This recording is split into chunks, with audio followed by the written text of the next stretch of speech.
அனைவருக்கும் வணக்கம். இன்று ஒரு சட்ட தகவல். இன்றைய தகவலில் அசல் ஆவணங்கள் இல்லாமலேயே ஒரு சொத்தினை விற்பனை மற்றும் வில்லங்க பாராதீனம் செய்யலாமா என்பதனை பற்றி காணலாம்.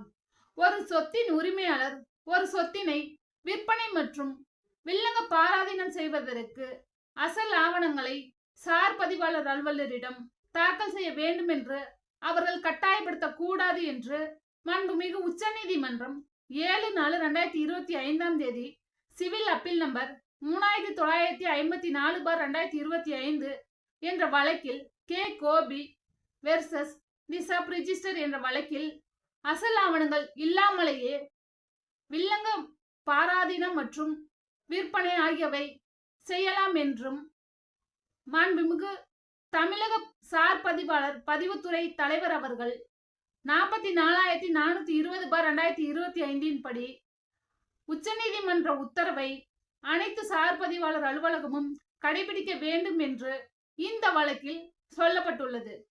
எனவே அசல் ஆவணங்கள் இல்லாமலேயே ஒரு சொத்தை விற்பனை செய்வதும் வில்லங்க பாராதீனம் செய்வதும் செய்யலாம் என்று இந்த வழக்கில் சொல்லப்பட்டுள்ளது. நன்றி, வணக்கம்.